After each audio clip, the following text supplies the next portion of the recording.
हरियाणा में किसानों की समस्या को लेकर सियासत तेज होती नजर आ रही है। इसी कड़ी में कांग्रेस नेता रणदीप सुरजेवाला आज अंबाला पहुंचे, जहां उन्होंने अनाज मंडी का दौरा कर किसानों से मुलाकात की। अंबाला शहर की अनाज मंडी पहुंचे कांग्रेस के वरिष्ठ नेता रणदीप सुरजेवाला ने किसानों और आढ़तियों से बातचीत कर उनकी समस्या सुनी। इस दौरान उन्होंने मंडी व्यवस्था पर सवाल उठाए और कहा कि आज हरियाणा का किसान, मजदूर और आढ़ती बर्बादी की कगार पर खड़ा है। उन्होंने आरोप लगाया कि मंडियों में गेहूं की फसल पड़ी हुई है, लेकिन उसका उठा नहीं हो पा रहा, जिससे किसानों को भारी नुकसान झेलना पड़ रहा है। उन्होंने कहा कि आज हरियाणा का किसान, मजदूर और आढ़ती बर्बादी की राह पर खड़ा है। गेहूं की फसल मंडियों में सड़ रही है, लेकिन सरकार को किसानों का दर्द दिखाई नहीं दे रहा। सुरजेवाला ने हरियाणा सरकार और मुख्यमंत्री नायब सैनी पर निशाना साधते हुए कहा कि प्रदेश में लागू किया गया नया पोर्टल सिस्टम किसानों के लिए परेशानी का कारण बन गया है। उन्होंने कहा कि इस सिस्टम के तहत किसानों को ट्रैक्टर ट्रॉली के साथ आना, नंबर दर्ज कराना और बायोमेट्रिक प्रक्रिया से गुजरना पड़ता था, जिससे खरीद प्रक्रिया और भी जटिल हो गई। उन्होंने कहा कि ये पोर्टल सिस्टम पूरी तरह फेल रहा। किसानों को लाइन में लगाकर परेशान किया गया और उनकी फसल की खरीद प्रभावित हुई।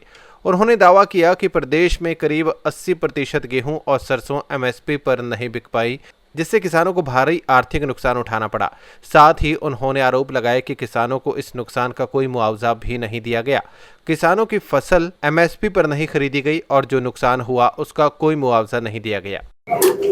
सत श्री अकाल साथियों, आज हमारे पूर्व विधायक, कांग्रेस के वरिष्ठ नेता सरदार जसबीर मल्लौर जी, हमारी बहन और हमारी मेयर प्रत्याशी, उनके साथ साथ कांग्रेस पार्टी के सभी नेतागण आज अनाज मंडी अंबाला, इसके बाद साहा, उसके बाद नारायणगढ़, अलग अलग मंडियों में हम सारे साथी मिलकर जाएंगे।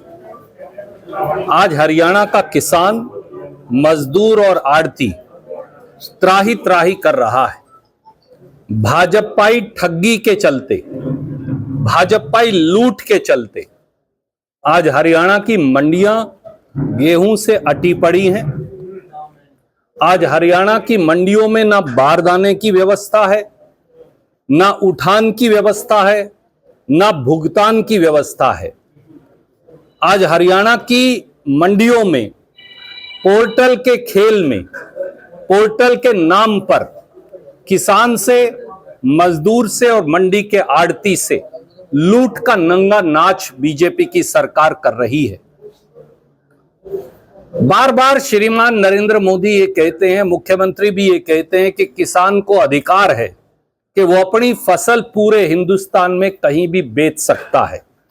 तो श्रीमान नायब सैनी, मैं आपसे पूछता हूं, अगर किसान कहीं भी फसल बेच सकता है तो फिर ट्रैक्टर ट्रॉली की फोटो खिंचवाने की शर्त क्यों है?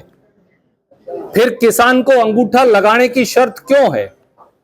फिर किसान को बार बार रजिस्ट्रेशन करवाने की, पोर्टल के चक्कर कटवाने की शर्त क्यों है? फिर किसान की फसल का भुगतान क्यों नहीं हो रहा? क्या कारण है कि आपने बारदाना खरीदा ही नहीं? क्या कारण है कि मंडी में पटसन यानी जूट का बैग है ही नहीं?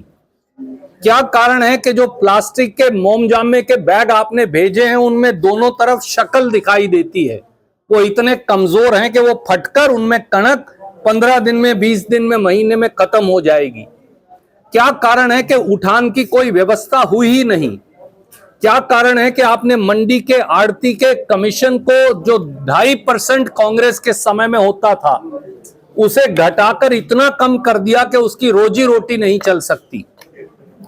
और मंडियों में बारिश होती रही, ओले पड़ते रहे, किसान की फसल खेतों के अंदर और मंडियों में खराब होती रही, परंतु श्रीमान नायब सैनी जी ने अपने मन में बेईमानी और आंख पे पट्टी बांध रखी है। हरियाणा की बीजेपी की सरकार को किसान की रुलती हुई गेहूं की फसल का त्राहिमाम नजर नहीं आता। ये सारे हालात का जायजा लेने के लिए और एक बहरी, अंधी सरकार की आंख और कान खोलने के लिए आज कांग्रेस के सारे साथी आज मंडियों का दौरा कर रहे हैं। जब तक किसान परेशान रहेगा, धरती पर तूफान रहेगा, ये नारा अब जो है वो आम जनमानस के मुंह पर है। फसल तुलने के बाद अगर बारिश हो जाए तो नुकसान आढ़ती का। क्यों? आढ़ती का क्या कसूर है? उठान आप नहीं कर सकते, भुगतान आढ़ती करे। क्यों?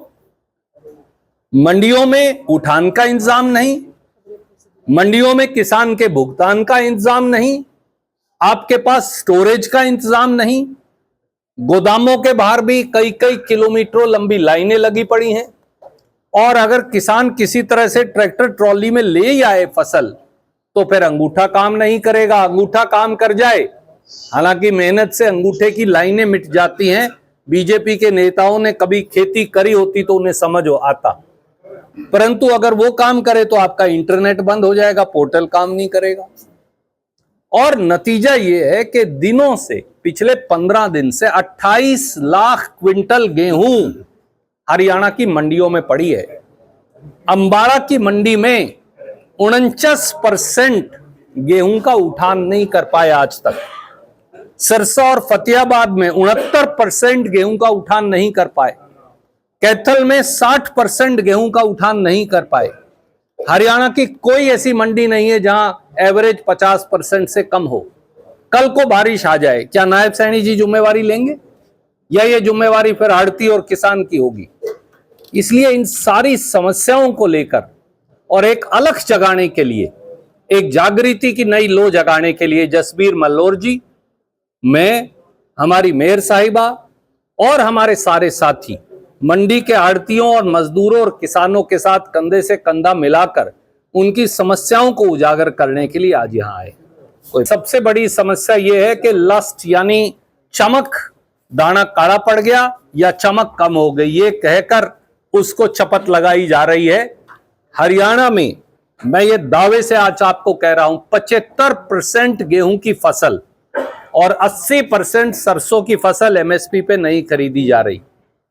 किसान की फसल में कटौती की जा रही है, नमी का नाम लेकर, दाना काला पड़ गया ये नाम लेकर, या इसने चमक खो दी ये नाम लेकर। भारत सरकार से ने थोड़ी सी रिलैक्सेशन तो दी, पर वो रिलैक्सेशन जमीन पे कहीं लागू नहीं हो पाई। पहले तो किसान ने आधी से ज्यादा फसल बेच ली, तब रिलैक्सेशन ही नहीं दी, वो बेचारा बेच के चला गया। अब जब दी तो उसे आप जमीन पे लागू नहीं कर रहे। ये क्या है? क्या आप हरियाणा पंजाब में से गेहूं और धान दोनों की खेती को खत्म करना चाहते हैं? अगर करना चाहते हैं तो ये उस षड्यंत्र का हिस्सा है।